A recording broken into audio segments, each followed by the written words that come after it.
Good morning and welcome to another episode of Flossaween. Episode cut.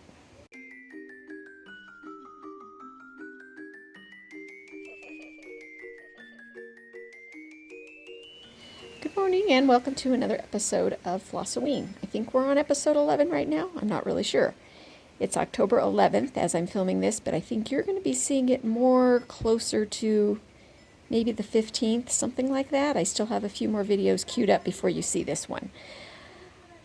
It's the wind just all of a sudden picked up, so you might hear some wind and some wind chimes going on the deck. But now is the time I have to film, and being out on my deck is the best lighting. So here we are. Okay, progress report today. Let's start with Webster. I had to think of the name of the Webster. If you don't like spiders, you might want to look away because this one is a spider, as you can see. It took me a while to get this one done. I don't really know why, but it turned out so cool. Look at that spider.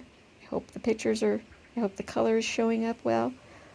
Look at how cool his body turned out with those beadings. Now this one had a lot of stitching, like 5 different colors of turquoise, and I think that's why it seemed to take so long, is because it was just not that interesting of the stitching. So I tended to just, I don't know, not work on it as much.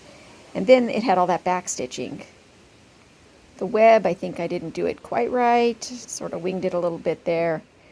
But let me try to zoom in so you could really see. So he's got the big bead there on the body.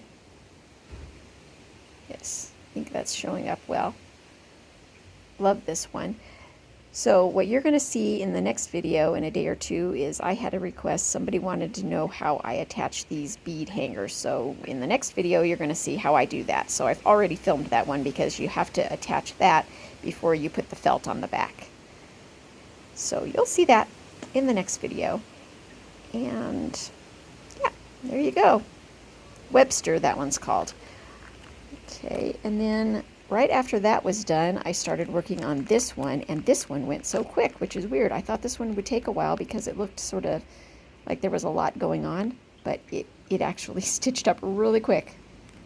Maybe it just maybe was the perception of stitching up quick because there was a lot going on. But look at that one. Oh, this has got to probably be now my new favorite. Let's see that. That's supposed to be dangling down here. There we go. Okay, oh, look at that little witch. This is actually not as tedious as it looks. It's stitched up so quick. So this is the first one out of the set of the 6 charmed pumpkins that I really wanted to get done, and it's kind of getting to be mid-October, and this is the first one I've done. So I need to put it into gear here and step up my game and try to get some more of these pumpkins done. Now this one, actually, Mill Hill had instructions on how to do a beaded hanger, and they provided all these extra black beads. Oh yeah, I should say too in that video, and of course I backed it with felt. And in the video that you're going to see about the beaded hanger, I talk about how, I mean, obviously you can make these any length you want. I think Mill Hill recommended making this one about 5 inches long, but just depending on where you're going to hang it. I think in my last video, though, I said that I use like about 50 or 60 beads, but I should mention that those are if you're using the bigger beads. But if you're using these tinier ones, I used more like closer to 80 of them. So I love that one. It turned out so good. Okay, so after I finished that one last night, I went ahead to start, wanted to start another one of these pumpkins. And so I grabbed this one, and it is not done. This one's called Glowing Pumpkin. And just in a little bit of my evening last night and this morning, I've already got, now this is only 2 colors. Magnet is sticking that. This is only 2 colors, just orange and black, and then it's going to have some orange and black beads, and I think also, there's another color of bead in there too. I think for these little, yeah, you can see there's some light colored beads in there too. That one's stitching up pretty quick because I already have all the orange stitched. Now I'm just filling in the black, and then I'll do the beads. So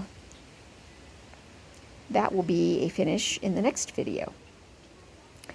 that's pretty much all I've done. I made some progress on my pumpkins for sale. I'm not going to show you that yet because I haven't made enough of a progress to really show. But as soon as I finish this one, my plan is to start this one right here, this pumpkin. And as far as anything else I've got done, this one here, I did actually get a very small start on all 3 of my buttons and beads, but hardly anything worth showing. So I only brought this one out because this is the one I would like to make a little bit more progress, but I did get one tiny little start on it and hope to get a little bit more done on that. I think I started with the this little area right up here. So not much there. Okay, so all of the videos that I've had queued up here, you've been seeing them about every other day, even though there's been quite a few days in between. That's why I've had so much, but we're getting to the point now where I'm getting caught up to real time and I'm not going to have any more videos queued up. So I think what I'm going to do at this point is you're going to see one more video about the bead hanger, and then I think for the second half of October, I'm going to do like a Floss-O-Ween finale where I show you everything that I've been up to from today till the end of the month. And then I'd like to just do sort of a tour of my Halloween tree with all my finished pieces hanging on it, maybe my mantle decorated. I had so many more plans I wanted to do for Flossaween. I wanted to show, I was thinking about doing a magazine flip through of the Halloween just cross stitch. If you want to see that, I could maybe squeeze that one in. I know other floss tubers do.